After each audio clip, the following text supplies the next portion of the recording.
What's going on? What's going on, everybody? It is the Only Sports Podcast. That's right, the Only Sports Podcast. I'm Will. That's Casino over there. And you know what, Casino? Besides being the Only Sports Podcast, I mean, that's what we are, but we also have a new nickname. We are the Exciting Whites Casino on the Only Sports Oh, Podcast. So that's so my that's great. lettering got mixed up there, but you get the joke. We're the I do. Exciting Whites. How are you today, Casino? I am doing pretty dang good. I have a really fun story for you. So about a year and a half ago, when we were trying to get this really going, we didn't know what we were doing. We had a segment where we were doing a minor league sports teams. So we talked about the Yes. Montgomery Biscuits. So Montgomery Biscuits out of Alabama. They're a minor league baseball team affiliate to the Tampa Bay Rays. Somebody came into my bar the other night and had a Montgomery Biscuits hat on. And I was just like, no way. And I was like, Montgomery Biscuits, that's great. She was like, you know about the Montgomery Biscuits? And I'm like, yeah, they're the best. They're the best mascot and name in all of minor league baseball. It is outstanding. I comped her beer. It was phenomenal. I knew you would enjoy that. The Montgomery Biscuits. It's just so That's great. crazy. Yeah, It's so good. It's so good. that's that. What are the odds of that? That's Dude, crazy. yeah, and it looked Legitimately. clean and fresh as a Montgomery Biscuits hat. It's like, that is solid. Damn. Uh, Yeah, that's uh, crazy. yeah, how are you doing? Uh, I'm doing great. And also, Casino, I was gonna say my son is obsessed with what is it? This meme. Have you seen this meme? I know you have because I've sent you many of them. So my son So dumb. is obsessed with the chill guy meme. So he made this on his computer to be his backdrop. So I thought it was I was trying to find it to save it, and then I was gonna put the Only Sports Podcast right here, but this is definitely gonna be the thumbnail for this episode, Casino, because we are some exciting whites, but we're also just chill guys. So Well, there's a lot of exciting whiteness in that. So, that a is lot of true. snow. A lot of That snow. is that is true. But today, Casino, as always, we are here on a Tuesday to recap the week, to recap I mean an exciting week of football. I mean in college football alone, which actually let's start there. College football Casino, every week we're like, oh man, if this happens in college football, then it's going to throw college football into an absolute frenzy. And then sure enough, every week something like that happens. This week it was, I mean, how many up? I think honestly this helped out some of the decision making. Yeah, it definitely what is it? Made the playing field, I want to say more obvious, but also I don't know. How would you go about Well, because I mean, so Ole Miss, they got upset by Florida. That puts 3 losses for Ole Miss. They're out, in my opinion. I think they're out. They're not going to make it. Same with Alabama. Alabama did lose against Oklahoma. They got blown out 24-3. and So also as an that puts as 3 losses for Alabama, and that's 2 bad losses, one with Vanderbilt and one with Oklahoma, that, like, they're done. Like, I don't see how you can justify them getting in with 3 losses. Just no. But then my question to you is why did they only drop to number 13 in the rankings? Because they're That's Alabama. It's because they're Alabama. But if they get in over a whole bunch of other teams, it's going to be absolutely just you're going to hear from it. They're going to hear from it, and it's basically going to make a debacle of this whole college football playoffs. If you put Alabama in, if you yeah. put with 3 losses, because in my opinion, I think Ole Miss, in my opinion, is better than Alabama. That's just my opinion on that, Yeah. and you know, it's just bad. It's just all bad. Well, let's see at I mean, because Alabama. So LSU or Ole Miss only lost to LSU. They did lose to Kentucky, so that's their bad loss. But their other two losses are, oh, I guess Florida's bad, but they did beat Georgia. They just blew out Georgia. Like, so, you know, I don't know. And Oklahoma, who just beat Alabama, Ole Miss stomped. So, well, yeah. so if we're gonna get to an 8-3 team in, it's got to be Ole Miss. over Alabama. I just can't see Alabama getting in. Sorry. That was a little soap opera right there, soapbox for you. Um, I think Tennessee's blowout win against UTEP pretty much guarantees them in. Penn State squeaked by Minnesota. Did you watch any of that game? No, I did not. Neither did I. That's what I was hoping you would. BYU, BYU is officially out. They just lost another one to Arizona State. But you know what? That really brings Arizona State up, and they're 9-2. They have a really good shot of making it and sneaking into maybe like the last overall bid. Colorado lost. Well, let's get into that game. Colorado lost to Kansas. You know, I love every second of this because UNLV played Kansas and beat them on the road. And Kansas, 3 of their 5 wins is against top 25 teams. Yeah. They beat Iowa State and they beat BYU back to back. And then they also beat who was it that they beat? They beat Colorado. They beat all 3 of those teams in November. Oh yeah, in a row. That's right. Yeah. So Kansas, the ranked team destroyer. Yep. And then they lost to the Illini back in their third game. And then they lost to Arizona State by 4. So a couple of their losses are only by or are ranked teams currently and only by a score. So, Kansas coming in and doing that, upsetting Colorado. Do you think this pulls Colorado out now being 8-3? Yeah. Oh, well, they're definitely not making the college football playoffs, but I think they can get all the way probably back up to maybe 15 if they just win the remainder of their games. Maybe, no, they won't get that high. No, I think because again, we only have one more week left. So after this week, they'll probably go back up to 20. I don't think they'll go much higher than that. If any higher than, I think 20 is the max. But when you look at now Casino, the top 25, again, with 1 week left before we go to the championship games and stuff like that. Obviously, I think all the one-loss teams in the top 5 are all in. Oregon, Ohio State, Texas, Penn State, Notre Dame. I feel like even if those teams lose or get blown out, they're still not going to drop far enough where they'll be out of the top. I would agree. So then after that, that's when it gets dicey because Georgia or Tennessee, one more loss on either of their resumes. I agree with you. I don't think they're letting 3 loss teams into the right. play. So let me ask you, so with Indiana losing to Ohio State on the road, do you think, I mean, they were already, iffy, even though they were undefeated, do you think they make it in with their 1 loss? I honestly think the outrage would be that I think the committee would put Alabama at 3 losses over Indiana at 1 loss. I really think they would do that. Yeah, I think that would happen. That's why I'm saying I think the concern for all of us Alabama haters is them literally just dropping to only 13th with 3 losses. Again, 2 of them are bad losses. It's not like the Ohio State, Oregon, where it's 1 point, against a team that's 1 or 2 in the nation. These are bad losses.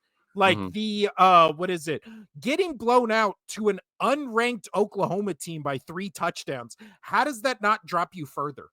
I don't know. That's shocking. I have no idea. And so now on the flip side of that, you have Texas A&M losing to Auburn in 4 OT. And Auburn not having a great season. They're with that win, they are now 5-6. That puts Texas A&M at 8-3. That they're most likely going to be out. But I'll be honest, I like Texas A&M more than I like Bama. And this is not me trying to be a Bama hater. Truly, it's not. It's the caliber of the teams that these teams have gone up against. Texas A&M took care of LSU. Yes, they lost to South Carolina, but South Carolina was ranked at 1 point. Bad loss to Auburn, but they also, Texas A&M blew out Missouri. Blew them out. And then they beat Arkansas. Yeah, the Missouri team, I mean, they won 41-10. And then they did lose to Notre Dame first game of the season.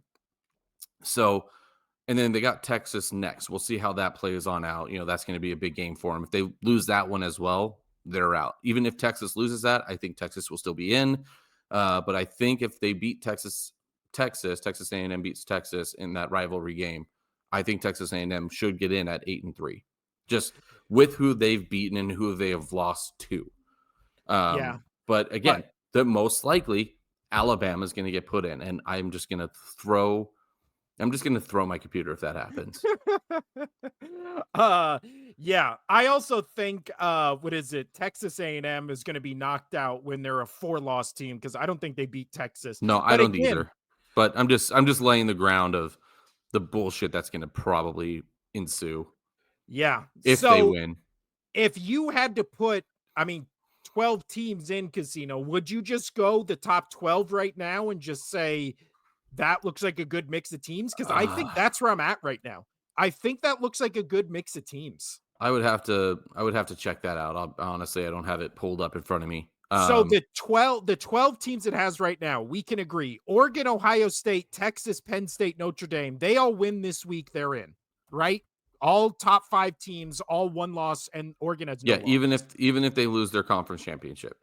Yes, I still think they're in because they are clearly, I would say, the top 5 teams in the nation. Yeah. Then after that, the next 5 would be 2-loss Georgia, Oh, 2-loss Indiana. Tennessee. Indiana's still 5. Good for that. Good for them.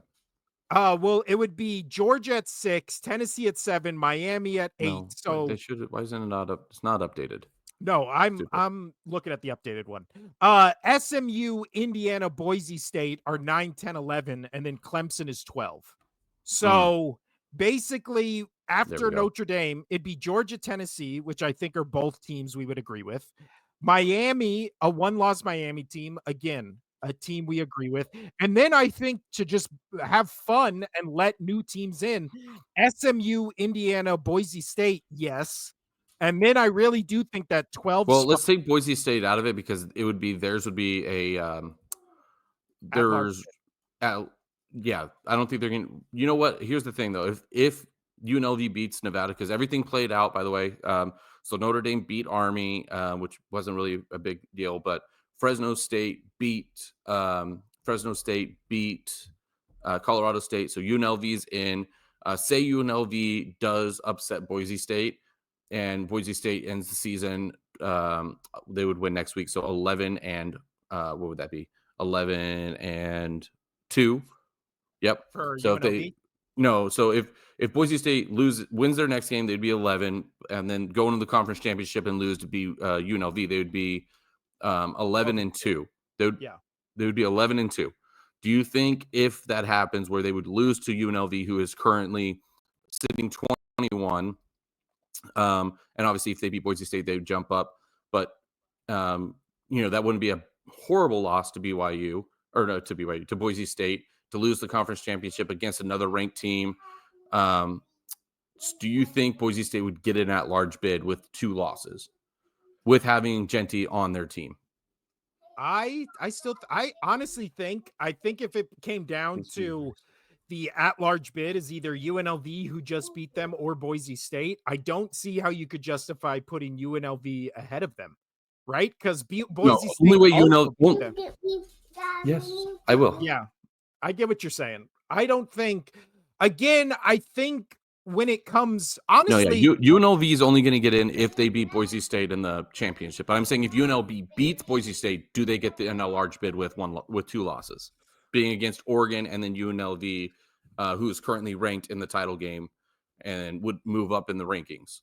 well, no, I think honestly, I think Boise State has to go undefeated or the rest of the way to get in because we just saw they just won against Wyoming. It was only a four So point game this you're past. saying they would not get an at large bid even if they had the Heisman front runner. No, because he's not the Heisman front runner. If Travis Hunter is the he's Heisman front one runner. of the Heisman Trophy runners.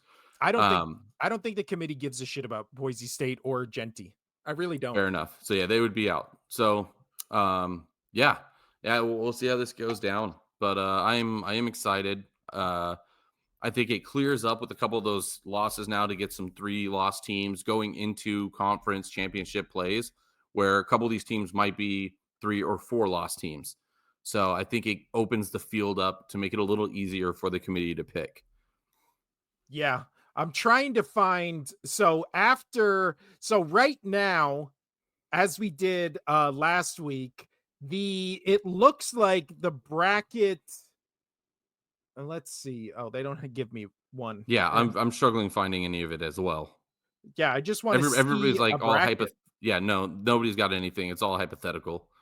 And even then, they're not doing things right. Trust me, before this podcast, I was scouring for like 20 minutes trying to find some sort of possible breakdown of where things are going to be. So, So this and what you just said, this is basically what it looks like now if you just took the top 12, right? Or if you took the they what still is have it? BYU in it? Huh. That's what I'm saying. See this, No, but to me this no, doesn't look right. no, it's not because that has Indiana still at 5 and Boise still at 14. They Yes, this I think no, this is the one we looked at last week. yeah, this is an old one. But But that's what I'm saying. It's tough to find any an legitimate updated one. Yeah. updated ones. But we kind of talked about it. I think you're right with who's going to get in and who's not. So yeah, I mean it's going to be fun going down. I'm excited that like SMU will most likely get a shot, which would be great. Indiana is going to most likely get a shot, which will be great. Teams that you wouldn't normally see have a chance get in, get in. So Yeah. that's exciting. And it's also exciting that, I mean, you have Oregon right now at number 1 in the country, but again, it's not like you can trust Oregon. No, Oregon is not like an Ohio State or a Georgia or an again, they should have Alabama. lost to Ohio State. Came down to a half-second slide. But Yeah. what I'm all this aside, I'm just excited that UNLV has a shot. They have a shot to make it. A lot of people are saying Tulane would get if Tulane wins their championship and UNLV beats Boise State. People are still saying, and the committee saying Tulane would get in doesn't make sense because their strength of schedule was not compared to what UNLV's was and has been. So just the fact that my team has a legitimate shot for the first time ever, like being ranked in in their history, is pretty fun to get that last spot. But I think it's played out where as long as Boise's now, and this is not me being a homer talking about, this is a legitimate thing where it comes down to that last spot that is going to be a guaranteed entry, being a conference win and not like maybe this, maybe that. If UNLV beats Nevada next week, Reno, it's going to come down to who wins the Mountain West Conference Championship to see who goes to the national playoffs, which would be really fun. Yeah. We also also saw Army finally get exposed, much like Casino was saying they would be by just the first time they actually played somebody. Speaking of Tulane, who really, if you look at Tulane's the games they've played, they've lost against really the only two like name teams, and name teams being teams outside of the American Athletic Conference. So yeah, again, I don't really know anything about this conference, but all I do know is Tulane, when they Yeah. played Oklahoma and Kansas State, they're their 2 losses. They Yeah. kind of got killed by Oklahoma, lost by a touchdown to Kansas State. Right. And I think, and then UNLV beating Kansas on the road, first game of the season, that really set the tone for, and then Kansas now beating 3 ranked teams in a row. Yeah. You got to take that into heavy consideration if you're the committee. And UNLV's only losses are against Syracuse, who was at 28. I don't know. I don't think that it broke top 25, but they're right outside of top Yeah, they're 25. 8-3, so not bad. Not a bad team. Yeah. Syracuse? Yeah. No, Syracuse not a bad team. And then their other loss being Boise State, who's got 1 loss, and that's against the undefeated Oregon. So Yeah. I couldn't see how Tulane would get in at this point. And Army, they did what they were supposed to do. They lost to Notre Dame. So Take your flowers on that one. Yeah, You called it. as long as UNLV beats Reno, which rivalry game, you never know. They should blow them out. But if they do, it's literally going to come down to UNLV, Boise State. The playoffs have already started for that because it's whoever wins that will get that 12th spot, and I think that is fun. I really want to actually like ask work off for that day. Yeah. UNLV. Who knew that would have such maybe playoff implications if, like you're saying, Boise State stumbles in the next 2 weeks. But Casino, anything else to say about college football? Or No, can it's we just getting fun. Let's go. Move on. Yeah, that's crazy. All right, Casino. Our Tuesday talking points. That's what it is time for right now.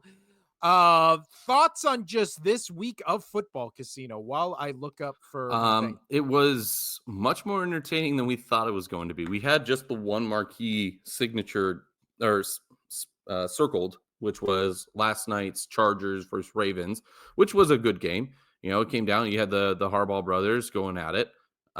Which man, do they hate playing each other?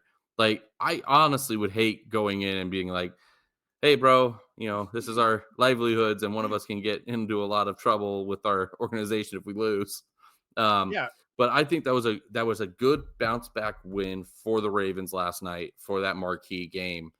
Um, it was a must. It was a must to honestly still be relevant. I think the Chargers are the best team in the league that's not going to make the Super Bowl. That doesn't have a chance to make the Super Bowl. They that's are that's a good they're take. and Yeah. you know what? I'm gonna give credit where credit's due. Colin Coward said that, and like as soon as he said it, I'm just like, that is so spot on that nobody expects this team to make the Super Bowl. But out of all the other teams above them, you expect them to have a chance to make the Super Bowl, even including the Steelers. But so I think the Chargers, as Colin said, they are the best team that is just not going to make the Super Bowl. And which is great, though. That's a great improvement from where they were last year, you know, for the past 3 years with Justin Herbert or whatever, 2 years with Herbert, three, whatever it is.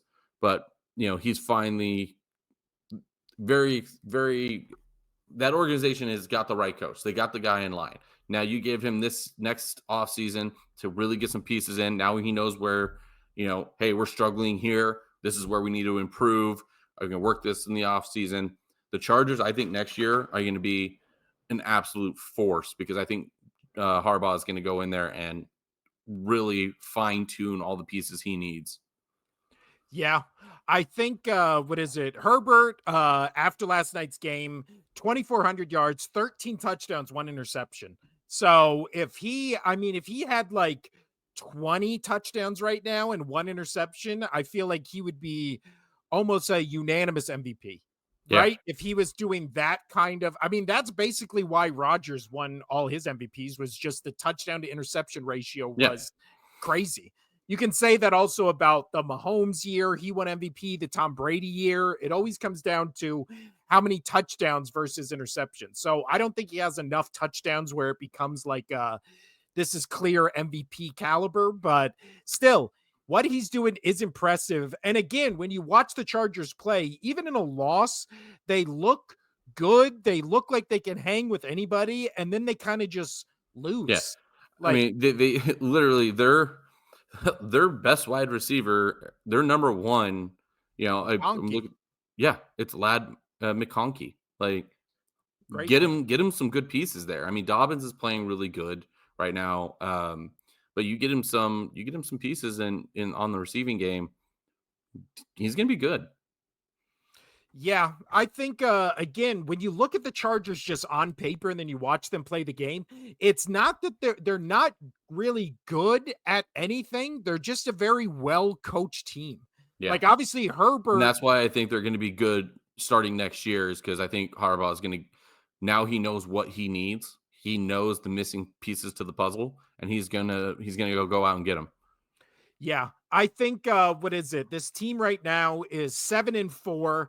Their remaining schedule is, a murderer's row of Yeah. schedule. They play Falcons, Chiefs, Bucks, Broncos the next month. So the next month they basically have to win all four or they have to split those games. They have to go at minimum 2-2 and then win their last two gimmies, which are against your team, the Patriots, and then the Raiders.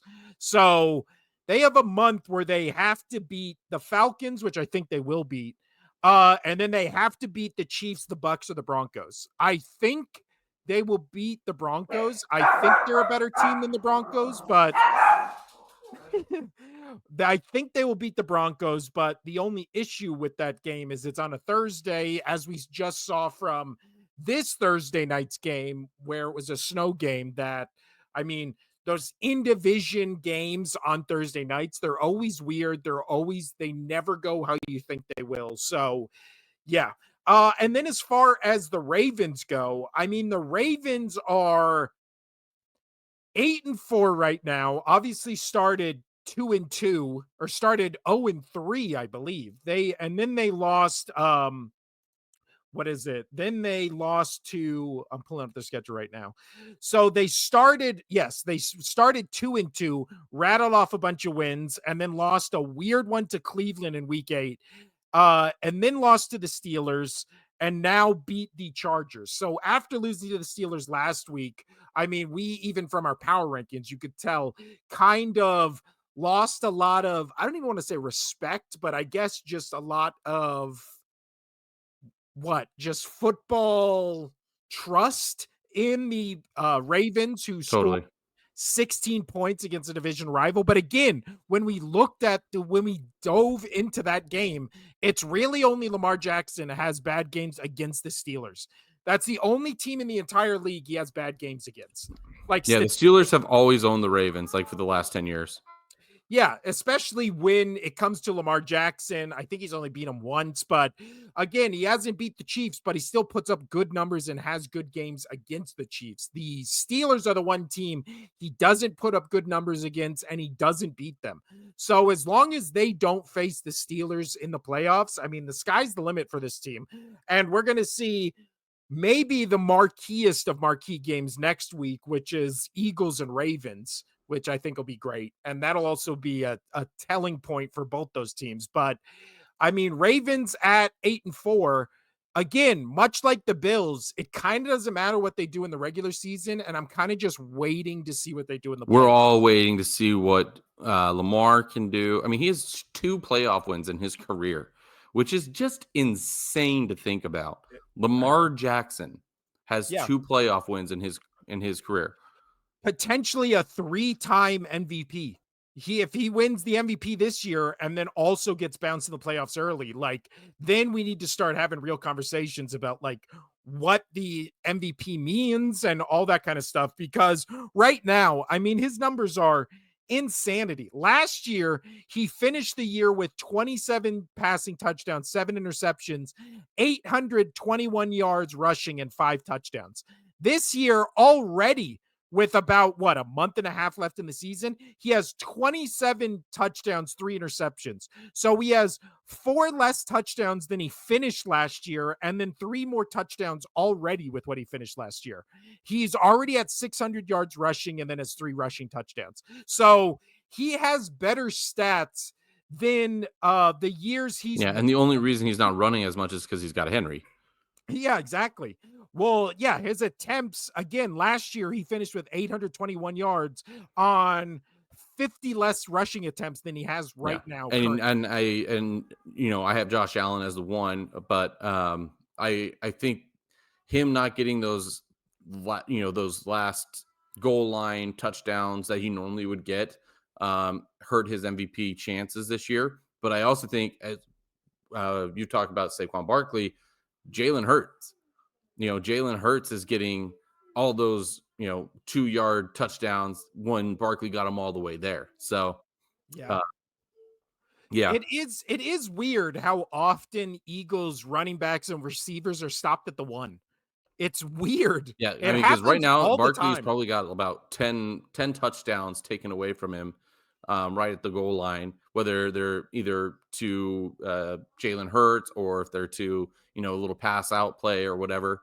But, Yeah. Easily could have 9-10 more touchdowns for Saquon. And then at that point, you got to be like, he has to be the front runner. But Well, you're talking about a casino. Since we just talked about Monday, let's move to Sunday night's game, which was Eagles at the Rams. A game for I some told reason you the Rams always, man, they play tough. they play tough and they still lost by 17. Well, I Technically, mean, they it, lost it was by it was a good first half. also they scored a garbage time touchdown in the fourth quarter. So really this game should have been 37-14. Like, it wasn't This game wasn't even close. But really, why it wasn't close is because Saquon Barkley broke the single season rushing record for an Eagles player in Eagles team history, going 26 carries, 255 yards, and Wow. touchdowns. And Just you know what? It was close at halftime. It was only 13-7. So me. yeah, but it But didn't feel like 13-7. yeah, but it's Again, still 13-7. And then and it was an absolute just domination second half. Barkley, what Barkley was doing, every time I looked up, it just seemed like Barkley was running for like 50 yards. And I was like, oh, he's doing it again. He's yeah. doing it again. And then towards the end of the game, I legitimately had to like turn to my coworker. I was like, I gotta go step aside. I gotta pull up what he's like his stats right now. Yeah. And I have to. So yeah, there was the one touchdown to start after halftime. The Eagles might be, I don't know what team is in contention for the team that after they come out of halftime, just all of a sudden flip a switch and they're on. Because the second they come out of halftime, all of a sudden Barkley within 5 minutes of the quarter starting, no, within 10 seconds of the quarter starting, he just rips off a 70-yard touchdown run. And then after that, it was 7 more points and then 10 points in the fourth quarter. And they just kind of pulled away almost immediately after halftime. So, yeah, I text you this, Casino. In all my years of watching Eagles football, this legitimately might be, and I don't even think it's up for debate. I think this is the best Eagles team I've seen since I started watching football in 1998. And that includes all those Andy Reid teams that went to the Super Bowl, or that went to the Super Bowl in 2004 against your team. That includes the Carson Wentz year where Foles ends up winning the Super Bowl. That includes the year they Yeah. went that Sorry. includes the year they went to the Super Bowl against the Chiefs, because again, they have the best player at a specific position. They didn't have that when they won the Super Bowl. They didn't have that against the your Patriots the first time in 2004, and they didn't have that 2 years ago when they played the Chiefs. When they played the Chiefs, the number one question mark was, how is this defense going to stop Mahomes? They never stopped Mahomes. They scored, the Chiefs scored every drive, and then they lost literally because their defense couldn't even force a field goal, right? The year they won the Super Bowl against the Patriots, it was also, how is that defense going to stop Tom Brady? They didn't. They They didn't. they didn't. They That's just what that blew my mind. That's probably the best quarterback performance in a Super Bowl for a losing player.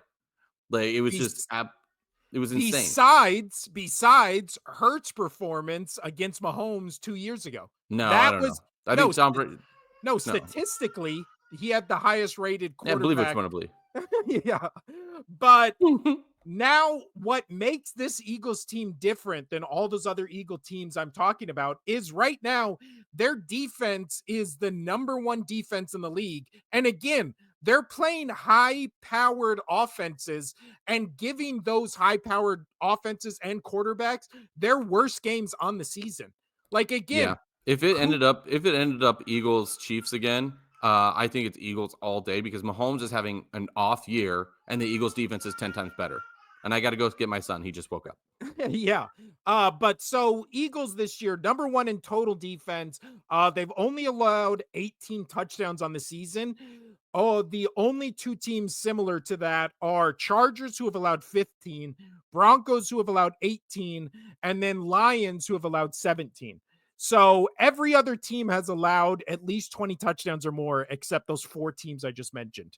So they don't give up touchdowns. Passing defense, they're only allowing 173 yards per game and only 9 passing touchdowns allowed, right? So besides, it looks like the Bears and the Jets, they've allowed the least amount of passing touchdowns against them in the entire league.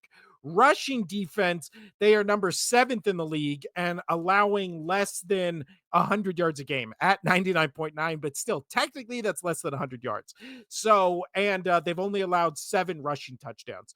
So, their total defense right now, again, allowing a top 5 low in touchdowns against them, both passing and running. And again, when you look at the top teams in this league, we'll talk about the Lions. The Lions' total defense is 13th in the league.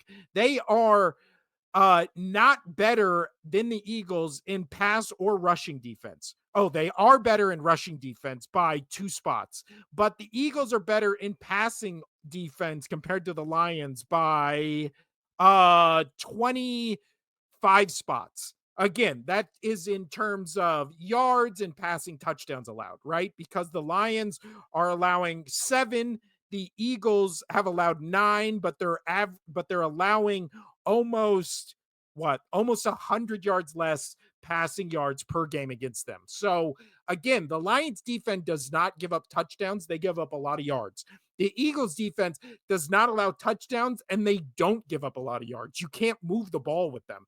So when it comes to the NFC and AFC right now, I think the 2 clear favorites who have separated themselves from the pack are on the AFC. I think it's the Chiefs and the Bills. Now, again, the Chiefs are more there because of name and reputation than what they've been doing this season.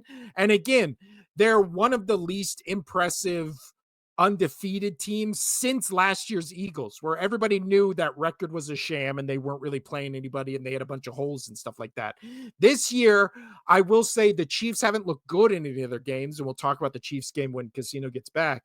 But then right now, the Lions look like the best built team to me, but the Eagles look like the best team to me, if that makes sense. And again, you can say it's a homer pick, but I have been the most like staunch non-believer in this Eagles team and taking everything with a grain of salt. Even the year they went to the Super Bowl, I was just like, I don't know. I don't like the coaching. I don't like the defense. And then that ended up being, and last year I was like, I don't trust these coordinators at all. So I feel like again, when fans follow their team as closely as I follow the Eagles, and this goes for anybody following their specific team, shit that the general public does not notice or think about or realize. So I'm not saying I'm an Eagles expert. I'm just saying I pay attention to the Eagles much more than every team. So when you see obvious faults, when you see obvious things where you're just like, why is nobody talking about this? Like,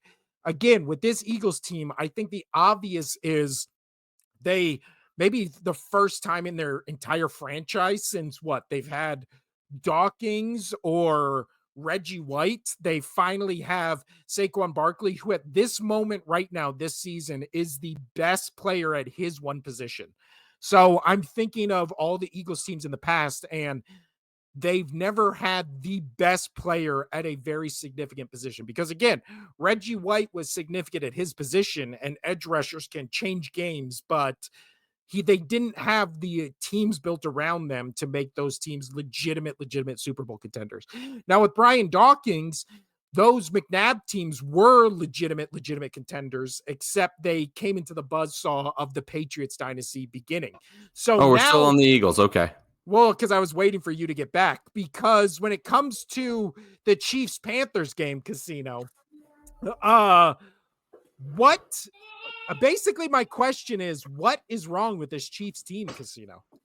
They're not as good as people think they are. They're squeaking out wins. You know, they're just falling on that right side of the coin every single time. Whether it's the refs, whether it's just great play by Patrick Mahomes, you know, whatever it may be, you know, scheming by Andy Reid, time management, you know, all of those things play a factor. It's not always the refs, you know, but that's what it is. They have not blown out a team all season. This was their game. I talked about it last week. This had to be the game where they finally blow a team out to prove to me they are legit. They have one loss, and they're a good team. That defense is really good. Patrick Mahomes is still Mahomes. Andy Reid is still Andy Reid. But you can't play like that. You can't play to your opponent's level every single game and expect to win the big games. You know, they play to their opponent's level every single time, whether they're playing the Bills, whether they're playing the Panthers. And that's not a recipe for success. You know, will he get the job done? Sure. You know, it could totally do that. But people will always still remember that even if they go on and win the Super Bowl, but they will still remember this was not a good year for the Chiefs. They were able to get it done, but it was not a good year because this team is not built like the other teams. Yeah, their defense is still top 5 in the league. They have a top 5 in total defense. Against the pass, however, you can pass against them, 16th in the league.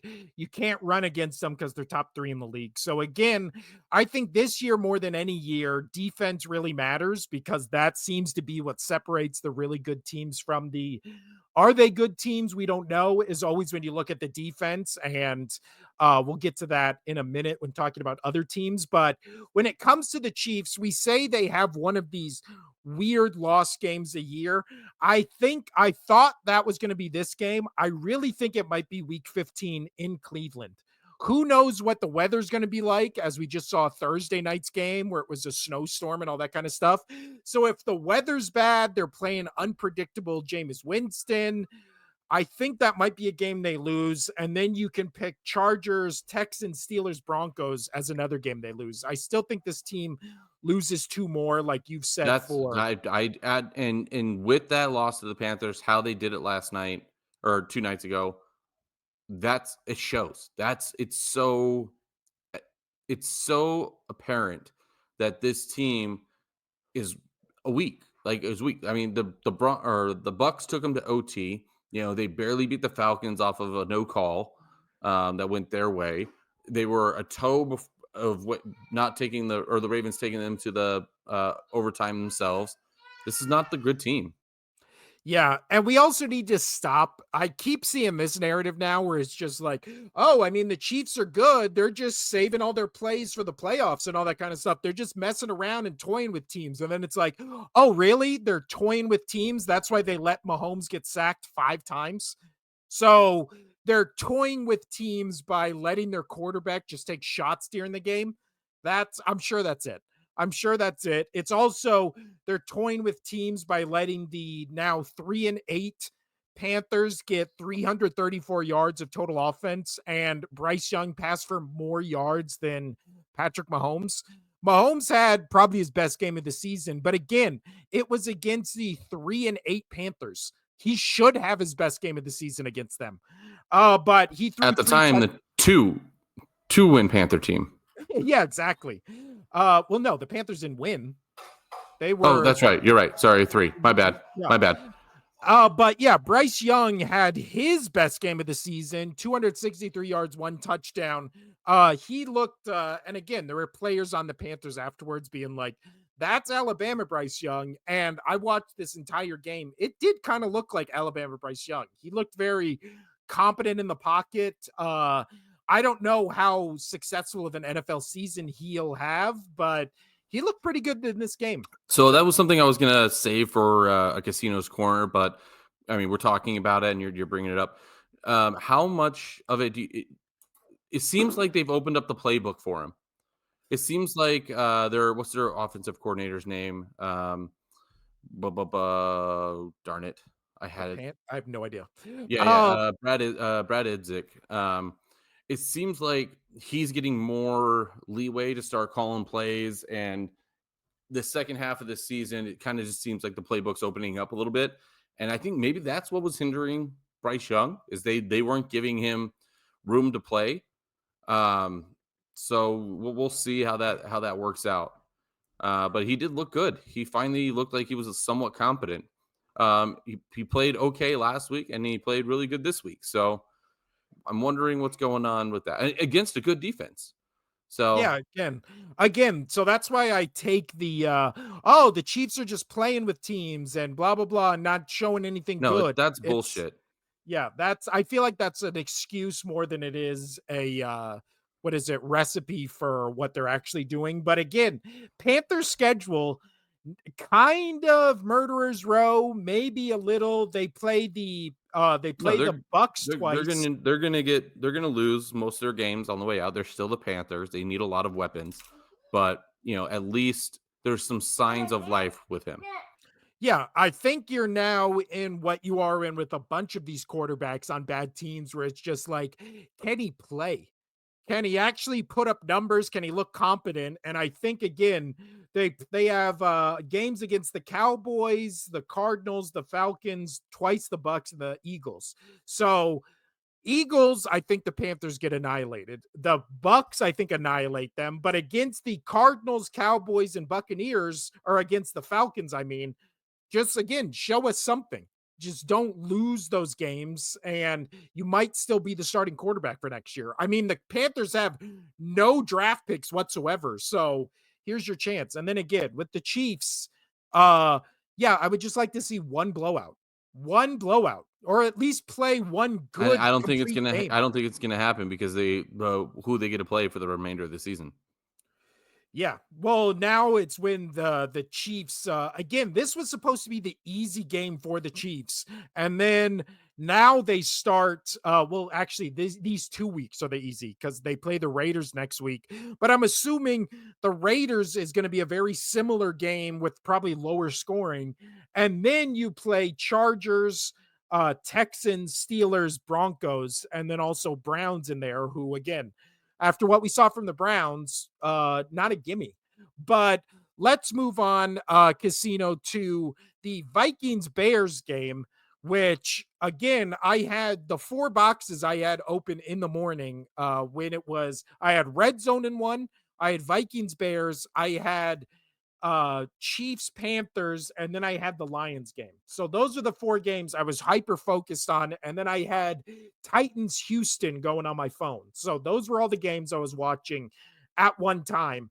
But when it comes to this Vikings Bears game, Casino, the Vikings lose 30-27 in OT after the Bears score 17 points in the fourth quarter to send it to OT. But we said what we wanted to see from the Bears was just more Caleb Williams progression. And he did. 32 for 47, 340 yards, 2 touchdowns, and then also rushed for 33 yards. This, I feel like, is the Caleb Williams everybody said was going to be. This was his breakout game. You know, this was his prom. He showed up to it. They still lost, but I mean, great play by him. I was really impressed. Yeah, 32 for 47, 2 touchdowns, threw for 340. Yeah, I mean, he had 3 sacks for 20 yards, for 20-yard loss. But you know what? He played well. I think he played really well. Yeah, I think that's definitely his best game of the season outside of the Jaguars game where he threw 4 touchdowns. And then last week where he Go for it. What were you say? Well, last week against the Packers, when he threw for 233 yards, rushed for 70 yards, that was probably his I'm back kind of game. But yeah, again, I think we don't hate Caleb Williams. We just hate how overhyped he was. This is promising that he's getting better, but I think Bears have been done. Yeah, and then Sam Darnold had a really good bounce back game as well. This is the Sam Darnold we expected to see. At least me. I mean, 22 for 34, 2 touchdowns. He looked good doing it. So, yeah, no, this was a fun game. I think it was very justified going to OT. Both defenses played well. Both quarterbacks played well. I mean, the Aaron Jones, he had over another 100 yards. Chicago doesn't really have the best running game, but they did okay. But yeah, it's good. Yeah. Weirdest thing about this game is that Justin Jefferson, the Bears kind of just held him in check. 2 receptions, 27 yards, no touchdowns. He was only targeted 5 times. Addison and Hawkinson both targeted 9 times, had over 100 yards each. So I guess Chicago's game plan was take out Justin Jefferson and we'll win this game. And you know what? They almost did. But as far as the Vikings go, I mean, 9-2. You look at how many teams in this league have winning records that everybody is just like, I don't know if I can trust them. I mean, 9-2 for them. The Houston Texans 7-5. You don't know what you're going to get. The Commanders 7-5, and then the Vikings and Packers 9-2 for the Vikings, 8-3 for the Packers. We watched, I also watched in the afternoon that the Packers 49ers game, a game you won that I don't know if I was just living Well, a game, I don't know if I was just living under a rock. I feel like I was the last person on earth to find out that Brock Purdy was not starting this game. And then it's like you look up, like, oh, what's Purdy injured for? And then you have the coaches and the staff and the organization kind of being like, oh, yeah, Purdy's hurt. We don't know with what. We don't know when he's going to come back. We don't really know what's going on. And it's just like, how? Like, there's no, again, like all the coaches and front office is talking about this injury as if they're like, we have no idea. We don't know what's going on. And it's like, have you talked to a doctor? Have you talked to Purdy? Have you got, how do you have no information whatsoever about Maybe, I mean, it starting sounds like they quarterback? do have information. They're just pulling what the NHL does, and they're like, oh, he's hurt around here. Like, Yeah. we're not going to tell you.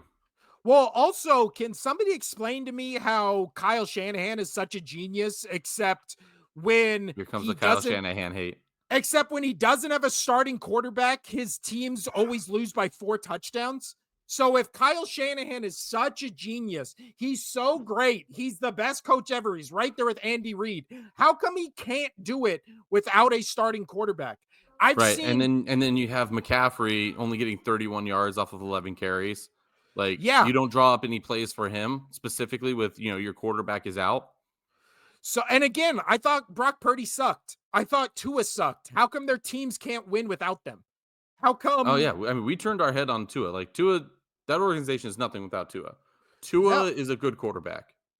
Well, and the 49ers, like the second Jimmy Garoppolo left, they had no answer whatsoever. They got gifted Brock Purdy, went to a Super Bowl, and now it's like, oh, the offensive genius who can't stop giving up big leads also just immediately gets blown out when his starting quarterback's out. So you lose again to a Packers team that is 8-3 that I I think is love when you okay. hate on him so much. Dude, the 49ers fans like are again some of the most annoying fan bases in the world. And again, I know the Eagles are right there with them. So I'm not trying to be like, and I'm so great. I get it. But again, the 49ers talk about Kyle Shanahan like he's Andy Reid. He's not. Shut up. No, Andy Like, Reid. Andy Reid is in our era and possibly ever the best offensive coach to ever play or to ever coach. And that's that. I mean, it's just like with Belichick. He is the best defensive coach to ever coach. It is what it is. Andy Reid is up there as one of the best coaches of all time because he's an offensive juggernaut. And Belichick was the same because of defense. Like, well, yeah. you And can't compare them because I can't compare anybody to Belichick. Like, when it comes to defense, he was and still is because he might come back into the league. He is a defensive juggernaut, and Andy Reid is just a offensive wizard. And yeah, I mean, Shanahan, whatever, man, just get the hell out of here. it was like without his starting quarterback, I read the stat somewhere, wish I would have saved it. It was like he's like 5-22 when his starting quarterback goes down. So it's like with Andy Reid, we saw basically this same Chiefs team with Alex Smith still be an 11 win a season team. Right with the Eagles, it was like, oh, we had Nick Foles and they're a Super Bowl contender. Oh, we had McNabb all those years and they were in the NFC Championship game every single year. And it's just like all these pieces keep being revolving. With the 49ers, it's like up, their starting quarterback gets up, and then all of a sudden their team forgets how to play defense and they can't move the ball at all. With what is it? The Brandon Allen, 17 for 29, 199 yards, 1 touchdown, 1 interception. And then again, rushing yards for a team, 44 yards. So your game plan with your He starting also running Brandon back Allen also or fumbled starting it. quarterback. Also Yeah. fumbled it twice. There was so many fumbles in this game, dude. The team had 5 fumbles in this game. Again, that's also what happened where the Eagles played the 49ers and then went to the Super Bowl. It's like all of a sudden, also what we saw from the Chiefs in this, or for what we saw the 49ers in the Super Bowl, where it was just like fumbling, just nonstop. So again, you as a coach, your team and yourself just give up without your starting quarterback. My team won a Super Bowl with their backup quarterback. So get the fuck out of here. It annoys the shit out of me. Like, You good? You're right. We got some other things to get to. You okay? Yeah, just the 49ers, 5-6, good. Enjoy it. Man, Good. I really think you hate the Niners more than you hate the Cowboys. At this moment, I do. Like talking all that shit, and then it's just like I had to listen to a year of every 49ers person I know being like, Hurts fumbled that Super Bowl away, fumbled that Super Bowl away. And then they go to the Super Bowl and every single player on their team fumbles. And then it's just like, oh yeah, but we only gave up 10 points. And then it's like, yeah, remember where a year all you did was make fun of the Eagles for giving up a 10-point lead? You know what's more embarrassing than giving up a 10-point lead once? Doing it twice against the same team both times you play them. Like, there's All that right. meme. And last move. thing. There's that meme online where it's like, you are not that meme. You are not the chill guy. no, but there is the meme that always makes me laugh where it says me celebrating for another team's downfall because I prayed for it. This is that right now. This is that. 5-6 San Francisco 49ers. Enjoy the playoffs from home. You fucking all right, Casino. The next team, the game I want to talk about is what is it? I haven't done a rant on this podcast in a while. That felt good. It was good. Woo! That felt good. And also, boy, do I have some talkative, chatty 49ers fans at my work who are gonna hear it today. But Tennessee Titans 3-8 beat the Houston Texans 7-5. Will Levis, even in a Will Levis game where he gives up another meme-worthy pick six, he still has like his best game of the season, goes 18 for 24, 278, 2 touchdowns. Tony Pollard, we were just talking about him last episode and how we didn't know if he was good or not. He goes 24 carries, 119 yards, 1 touchdown. Again, all of our predictions this season, I feel like we've been spot on. The Close Texans, to it. Yeah, the Texans just being weird finally came to a head in this game. So thoughts on just the Texans as a whole, because I mean, CJ Stroud, 20 for 33, 247, 2 touchdowns, 2 interceptions. They also did the 49ers approach, which was we're not going to try to run the ball at all. And they gave 17 carries, 3 by Stroud, for a total of 40 yards. Yeah. Even the Tennessee Titans outrushed them by almost 100 more yards than them. So what is going on with this Texans team? I don't know, man. It's odd, but I mean, finally we got our answer, right? We've been asking about it for over 10 weeks and finally got our answer this last weekend. The Texans are frauds. They're just frauds. You send it to me. You're like, fraud alert, fraud alert, fraud alert. And I'm like, yeah, it's 100% true. The Texans are done. I mean, could they still make the playoffs and whatnot? Yes, but they're not going to do anything. CJ Stroud just looks frustrated. Like you see him on the sideline and he just got like, he has a face of almost, it's not worse than Joe Burrow's, I hate my life face, but it's pretty close to it. The Joe Burrow, I hate my face life is just, or hate my life face is just hysterical. Well, also when you look at this Texans team, like, remember, this was supposed to be the stretch where it was like, all their troubles are over. They got all their guys back who were injured. They have their weapons. They have Joe Mixon. And instead, it's like they got better. Do you think CJ Stroud's the problem? Do you think he's got something going wrong? I don't even know what it is. See, we just still don't know. Back to that. Don't know. Yeah, again, if you have an idea, leave it in the comments. We'd love to hear it because I'm just out of ideas on this. Also was saying that like, subscribe, do all the things, tell your friends, please. Please do so. We're trying to get we're trying to blow up so we can continue this podcast. So keep it going. Let's go. There you go. Oh, but yeah, Stroud on the year, 14 touchdowns, 9 interceptions. And again, they're losing. They lost to the Titans by a touchdown. They lost to the Lions, which you're like, oh, by 3, maybe they're back. And then the very week before that, they lose to the Jets.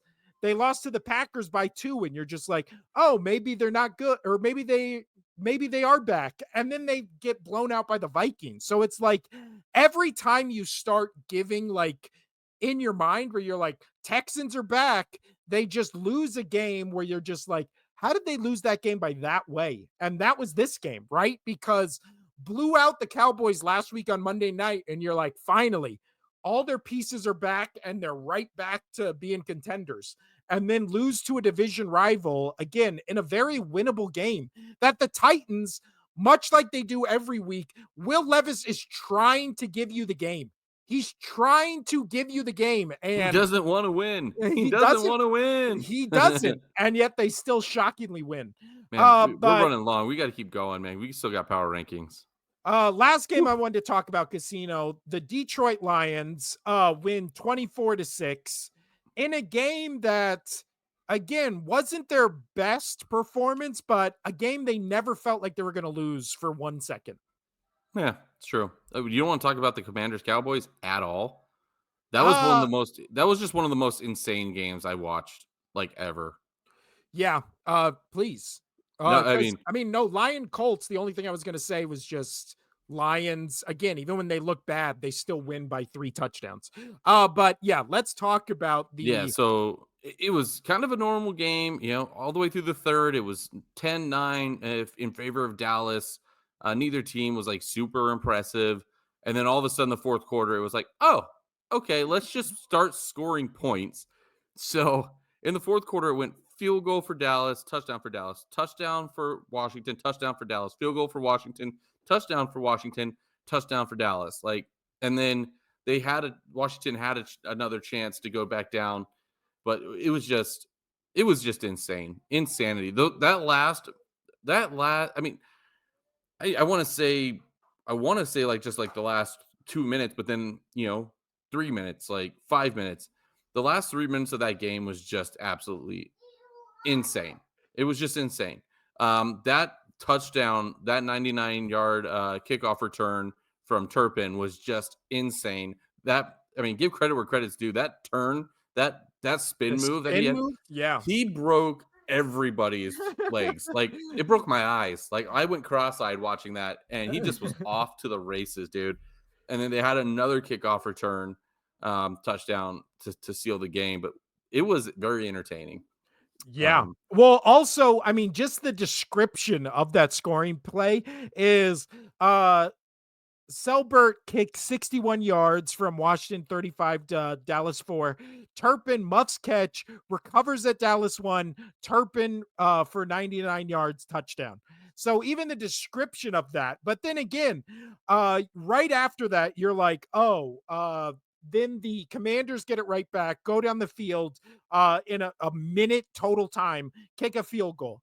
Then they hold Dallas 5 plays. Dallas gains -1 yard. So they actually lose a yard in 1 minute, punts the ball back. Then in 2 plays that take 12 seconds, Jaden Daniels passes it to McLaurin for 86 yards and a touchdown. So then you're like, okay, this game's going into OT. The Commanders kicker misses the extra point, which again might just be one of those moments where you've never been more high in terms of excitement as a Commanders fan to you've never been lower as a Commanders fan in the span of 5 seconds from the touchdown to the missed kicked. And then you're going like, okay, well, maybe we can do what we just did. I mean, game's probably over. Maybe we do a miracle recovery of an onside kick. Onside kick immediately gets returned for a touchdown. And then it's like, that's kind of, it's either you want either to recover the onside kick or for Dallas to score a touchdown immediately, because then you have Dallas a chance. If they were smart, and you saw the entire Dallas coaching staff, they just shook their head. They should have just immediately he should go down and kneel the ball. You're done. Game's over. Yeah. But I will say, how tempting would that be if you're a player and you just had a one hopper into your hands, nobody in front of you? Yeah. But I'm again, I mean, it ended up against a division rival, I would have done it. I would have done it.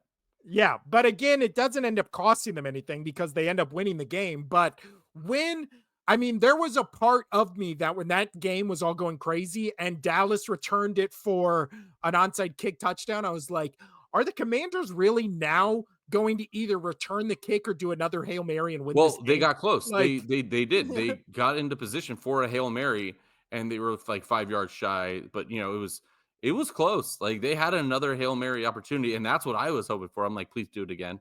Like, yeah. how insane! Like, I wanted another insane ending to a game and having another long overtime just like the Vikings game, but it was good. But a rough 3-game slide for the Commanders, again, because it was a game where I would say over half the amount of people watching that game were like, "Oh, Commanders are gonna beat Eagles on Thursday night." Like, that was a real thing where it was like, "Oh, this is the Commanders," And they like, this still is where could, buddy, just letting you know. well, no, I'm saying the Thursday night last week, Oh, where it was yeah. like No, I'm talking about the next time they play the Eagles. I mean, they still have weapons. They still can do it. It's just, Cliff Kingsbury's got to get his head out of his ass.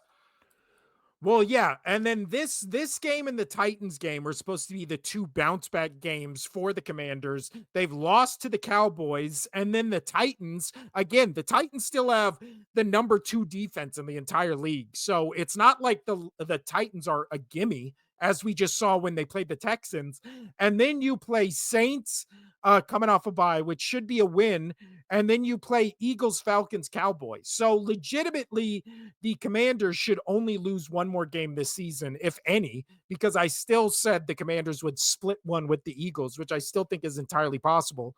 But at 7-5, when you're losing gimme games, when you look at the playoff picture right now, which actually let's switch over to looking at the playoff picture, Casino, because when you look at them, oh, it is. Let me share the screen right now.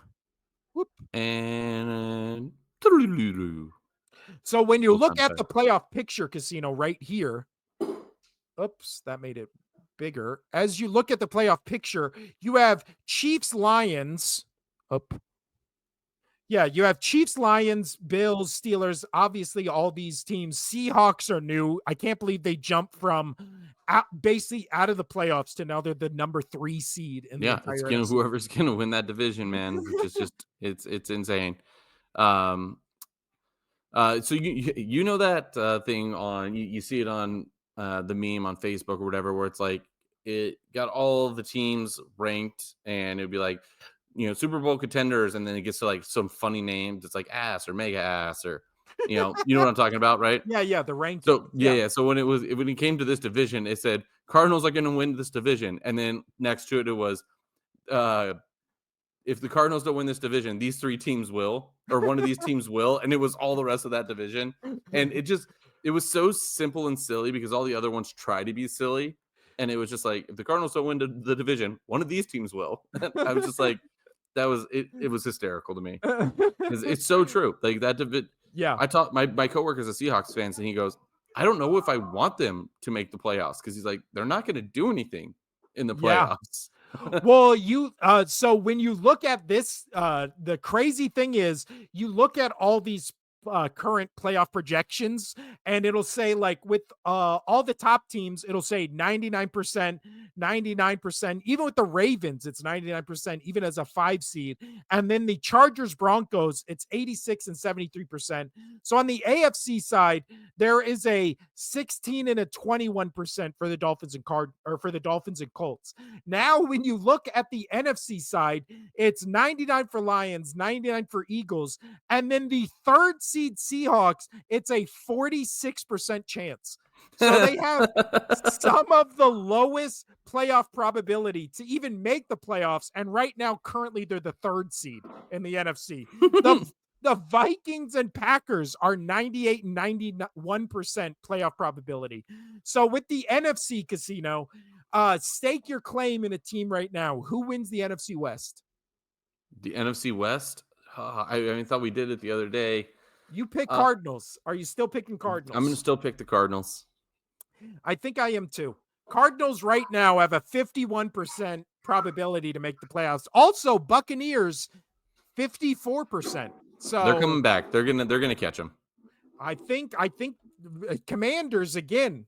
This was your chance to separate yourself and didn't do it. So I don't know. It's sketchy. But all right, Casino. On that note, right now, let's move into our power rankings as I stall for time to find my. And because it's Thanksgiving this week, it is the only sports podcast, Power Rankings Casino, week 13. And there's a nice turkey for you right there. Eat up. It looks fake. I mean, it probably is. It looks But rubber. our power rankings this week very different from one another. So for once, we have very different power rankings. You're gonna find out. Let's first start with you. Your number 10 They is moved up. the Denver Broncos. Talk to them, Casino. Bo Nix, rookie of the year. They've definitely moved up. The defense looks good. The offense seems to be clicking. And I think they have, God damn it. This is why. Yep. That's what all I got to say about that. Moving forward, I got to go take care of that. Continue. Next one. Well, mine. Let's just jump over to mine, and I have some very nice Thanksgiving backgrounds for both Casino and I. We're going at 10, and we're just counting down because, again, like I just said, our power rankings this week are different. Usually they are similar, and our first couple ones are similar. So for this week, I have the Denver Broncos as well with Casino, and basically for what we've been saying, which is Bo Nix is Okay, let's go. Bo roll Nix through these. is having his rookie of the year campaign is getting stronger and stronger every week. Tis to lose. Tis to lose. Yeah, they just won 10 points against the Raiders. Again, Bo Nix in this game. They should have beat the Chiefs. They should have beat the Chiefs. They probably will beat the Chiefs the next time these two teams play. I think so.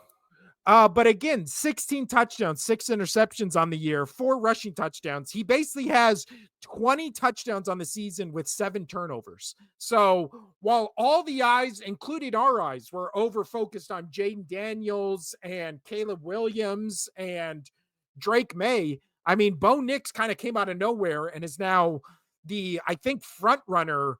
And again, it's going to take a lot for Jaden Daniels, and Caleb Williams is kind of slowly creeping up now past Jaden Daniels, but I still think it's Bo Nix's team to lose or award to lose. So that was our number 10's Casino. We're both the Denver Broncos. Now we switch back to your list, which is your number 9 is the Pittsburgh Steelers. Yes, they lose. Yes, they game. Yeah. Okay. So that they did lose that game, but we've already seen the Browns take down the Ravens earlier on in the season. Snow games, dirty, nasty games like that is, those are tough. Those are tough games to win. They just are. And the Browns they just beat them out. That was it. It was simple as that. So when it comes to games that are just, whether it's like a typhoon or a big snowstorm, whatever it may be, you kind of got to take those with a grain of salt. Yeah. So, also, I mean, I think the Steelers are good. They did move back in my power rankings because of that, but I'm not going to throw them away just yet. I mean, because we still had Russ throwing 2 touchdowns in that storm. Still was a decent game for the Steelers. They didn't pull it out. And I'll take that because of the snowstorm. Yeah, I do think, again, now we're starting to see the same stuff we saw last year. Where it was just like, is Russell Wilson good? Is he bad? He has 7 touchdowns, 2 interceptions in this game, or so far in this season against the Browns. He was 21 for 28, 270 yards, 1 touchdown. Again, in a snow game. 1 touchdown? So, I thought he had 2. No, he only had 1 passing touchdown. And again, they lose a tough divisional game on the road in the snow in Cleveland. So now all of a sudden everybody throwing up their hands and being like, the Steelers aren't good and Russell Wilson isn't good. It's just like, can we calm down? It was Yeah. the third. We all know Thursday night games are weird, and yet we all the next day or the when we talk about Thursday night games, act like they're just like, up, we never said these were weird, and now this is fact. It's just I've never understood that. Next up, Casino. Let's jump back to my list, which is my number 9. I have as the Los Angeles Chargers. And again, Okay. they flew back or they went back a little just because again that was a very winnable game against the Ravens, and the Ravens in the second quarter of that game basically took that game over, and I never felt like the Chargers had a chance. It felt much more a blowout than the final score indicated. And with the Chargers, it comes down to what a lot of these like 7-6 win teams are, which is just like what we've said about the Commanders, which is, can you do this? Can you win games against teams with winning records? And that is my question mark with the Chargers, which is just like, you look at the teams they beat this season and they've lost to the Steelers, they've lost to the Chiefs, they beat the Broncos, they lost to the Cardinals. So you're losing, they lost to the Ravens. You're beating the Bengals and the Titans and the Browns and the Saints, but you're losing against all the playoff contending teams. So that's why they are so down.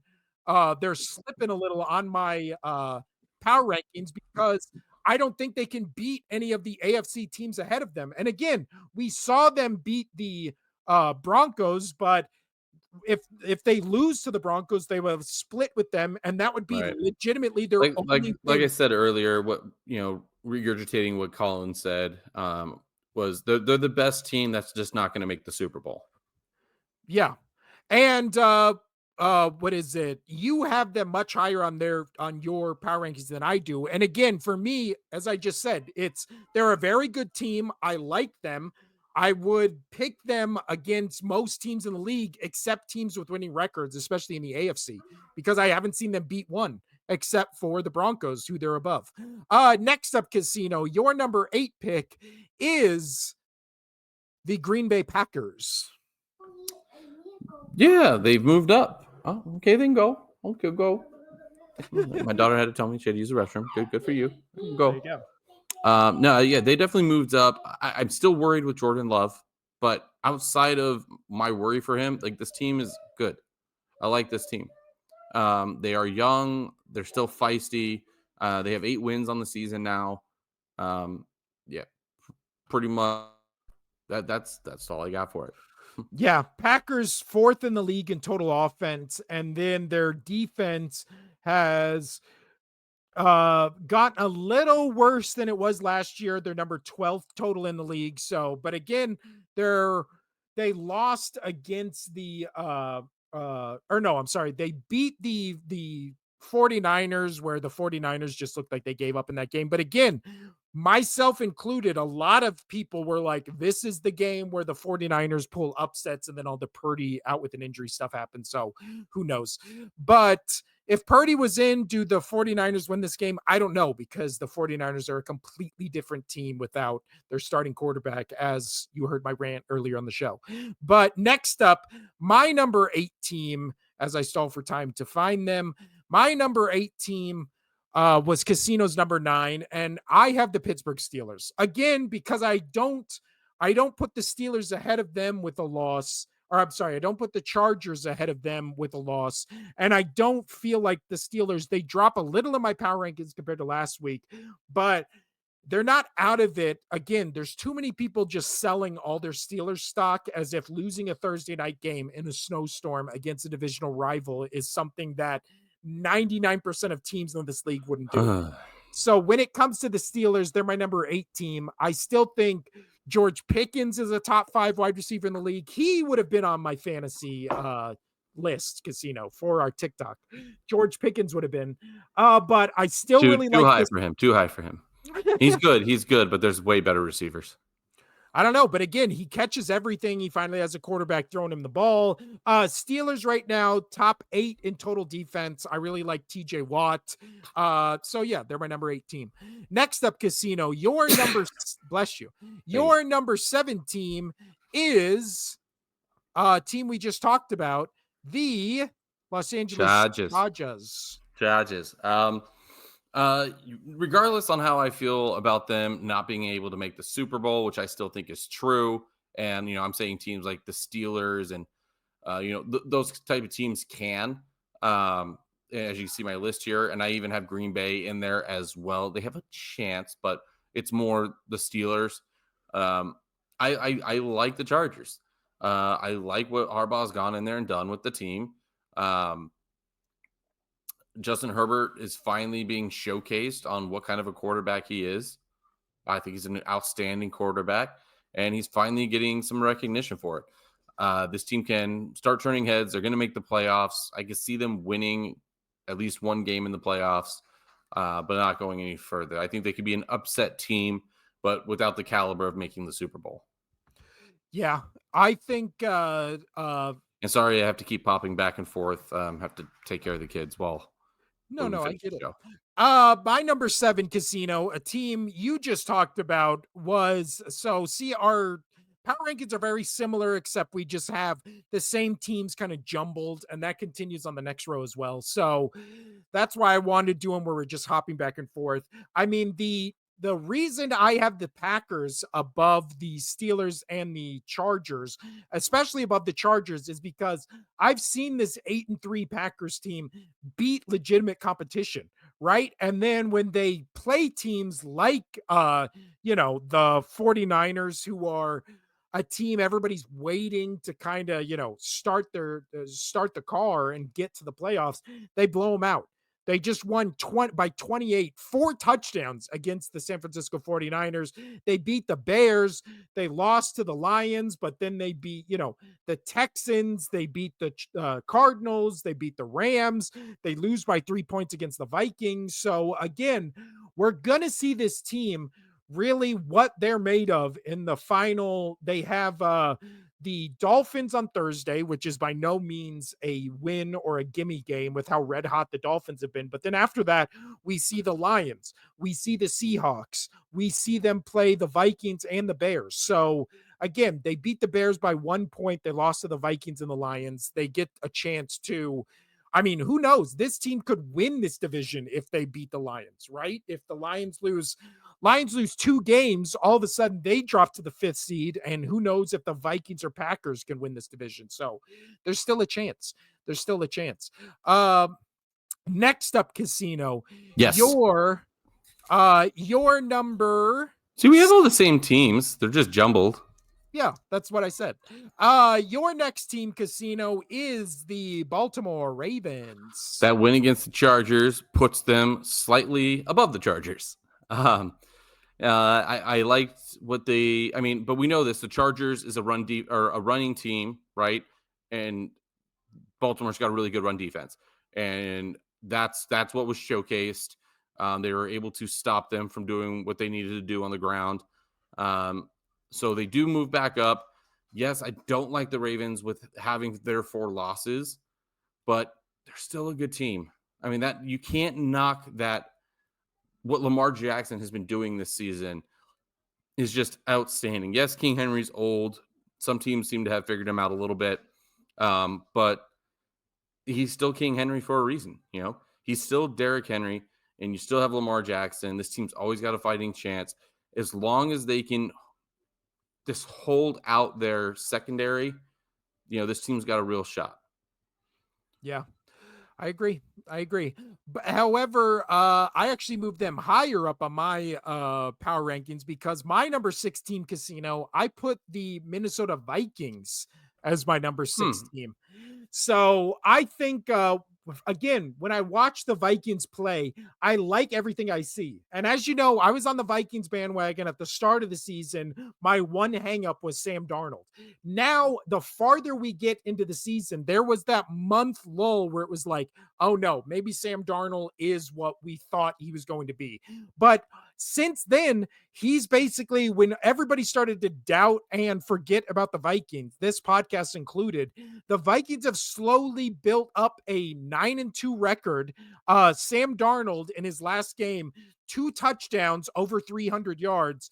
Aaron Jones is catching on, or is like one of the best running backs in the NFC. If there wasn't a Derrick Henry or a Saquon Barkley this year, Aaron Jones would be in that conversation for, is he one of the best running backs in the league? So I Yeah, really like their totally. offense. And again, they win against the Bears in OT in a game where they put up 30 points, and Justin Jefferson only had 27 yards in that entire game. So this, unlike the later Kirk Cousins Minnesota Vikings year, where it was just like all they have is Justin Jefferson and that's it. Right now, it's like they have Hawkinson, they have Addison, they have Aaron Jones, they have real weapons on. And I told you once Hawkinson comes back, he was going to be a game changer. He won them that game. Yeah, He won them that game. no, he You really know, did. that was the target at the end of the game that Sam Darnold went to. I told you he was a security blanket when he came back, and he will be there when they need to pull off a win. It's exactly what happened. I called it with a fucking T, dude. Well, With also, you have the Vikings as your number 5 team. So Yep, talk more about the Vikings. it's just it's what you just said. Sam Darnold has turned a corner when people started doubting him a little bit. And he's like, no, I'm still here. I'm still here. And I think now, and it just showed with TJ Hawkinson and him, it he just got back to the team. They're going to get together and they're going to start having some real chemistry, which is going to make this team scary down the stretch. Because if you have a big target, that you could toss the ball up in a 1-1 and be like, here you go. I need you to catch this. There's a third down. I need a big target to take a hit to, I'm going to throw it to where you can get it, but you're going to get blasted kind of guy. That's TJ Hawkinson. He's going to get it. So that really opens this team up to, some late third down conversions that they're going to need. And as shown in this last game, game winning drives. So they're moved up, they're moving back up. And I do like them. They're sitting at 9-2. And as you said, I really like what this team is going to do. And I think this is going to make them scary going into playoff time.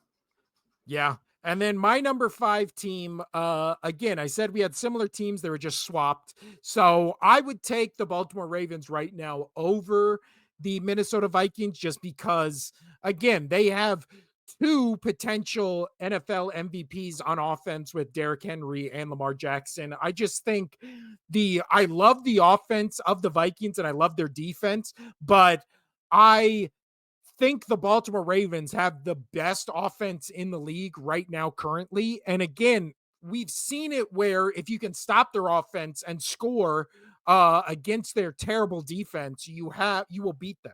Right. But the thing with Baltimore is Lamar Jackson can beat you with his arm and his leg. And then if Lamar Jackson's off, you just give it to Derrick Henry and he has 170 yards or whatever he had in last night's game. I think it was around there.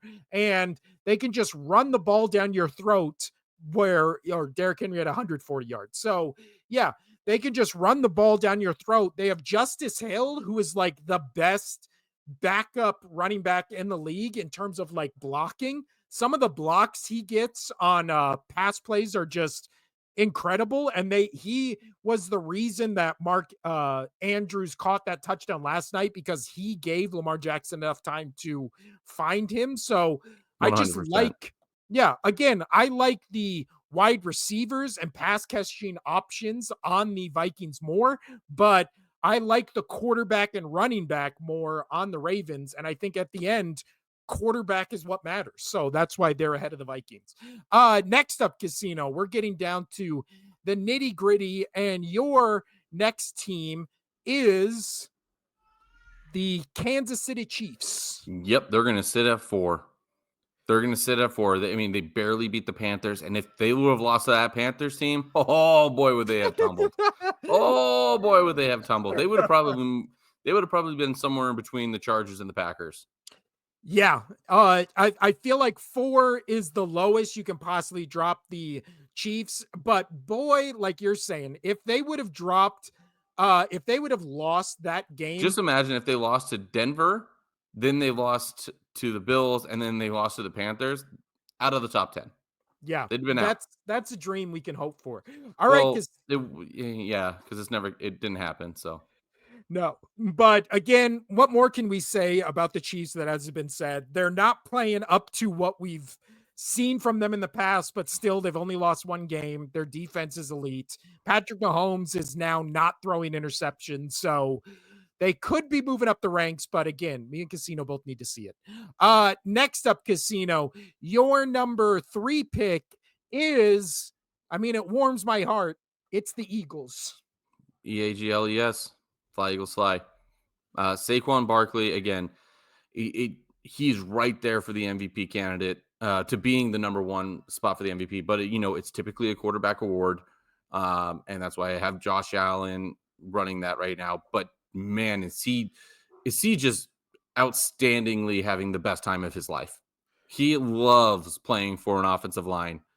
He loves playing for a team that is competent with a good quarterback, with an offensive line, with playmakers in the receiving game. So it's not just about running, but it's opened up his game tremendously, tremendously. So Yeah. I'm really stoked for him. And I think the Eagles, as you said, their defense number 1 right now. They have a true chance to, if they're able to get past the Lions or the Lions, stumble, however that may happen, going to be outstanding. Like, they have a real shot of winning the Super Bowl this year, but you got to get past the Lions. Yeah. My number 3 team might shock you, Casino. My number 3 team, I am actually putting as the Buffalo Bills. I know you are, because you're a homer. How dare you? From, especially on this podcast, that I'm not. But Josh Allen. It comes down to the defense, doesn't it? Yeah. Josh Allen, is having an MVP quality year. I would still have him second place to Saquon Barkley. But again, Bills defense, 16th in the league. So if we have to shit on the Ravens for having a bad defense, they have a worse defense than the Bills, but that's why they're lower on the power rankings. And I don't think their offense is nearly dynamic enough. I think they finally have a offensive identity, which is Josh Allen doesn't have to be Superman and do everything, because now they have Cook there, who already on the season has 10 rushing touchdowns. But Josh Allen, 64% completion percentage, 2,500 passing yards, 18 touchdowns, 5 interceptions. I think, again, the Bills are very good, but they're a 9-2 team that I just think the top 2 teams are in the NFC. But I do think the Bills right now are the best AFC team. So your number 2, Casino, is that very same team, the Buffalo Bills. Yeah, I mean, I've already talked about it. I think, he's playing like Superman. Okay, you're right about the defense, but you've been saying all season, you have to have at least a top 15 defense. Guess what? They're 16. Okay, well, top 16. So, top 16. Regardless, middle of the road defense, and that's what they have. So that 16 is still 50. So, they're still in the top half of the defense, and that, with that and that quarterback play, that's why they have them at 2. Yeah. Their total offense is 13th in the league. So again, and they're still winning games, and they just beat the Chiefs, and they look great doing it. So with all of those stats, and they're still crushing teams and looking like the way they do, how can you not have them at 2? I agree. My number 2 pick, Casino, the Detroit Lions. I have the Lions at number 2. Again, this may be shocking. Casino's walking away. So this is the power rankings. You are such a homer. I'm sorry. Okay. How can you need to play this for me, because obviously Lions are my 1. How the Lions haven't done anything wrong. They haven't done anything. They're the second best team in the league. I just said that. They but no, the Eagles have looked shaky. The Lions have not looked shaky all season.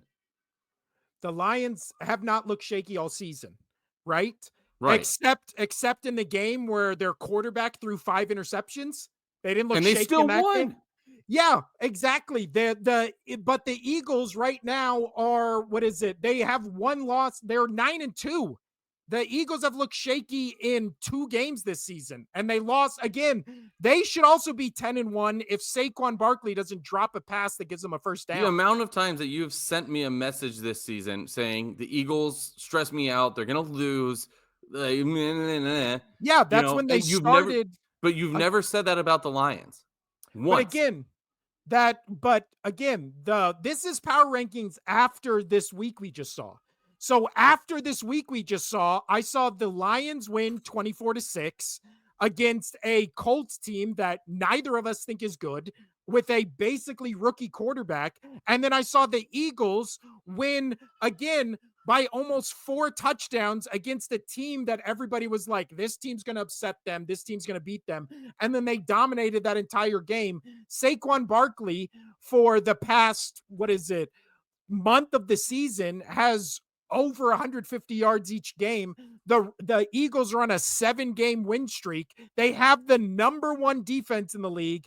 They're led by the perennial MVP if it wasn't a quarterback award. And right now, the Lions in total defense is 13th in the league. The Eagles are 1. The Eagles are 1.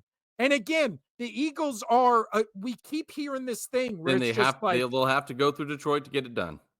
well, again, but we keep hearing this thing where it's like, oh, Dan Campbell. The same shit everybody is giving to Sirianni was the exact same shit everybody gave to Dan Campbell last year, which was, why does Dan Campbell keep going for it on 4th down?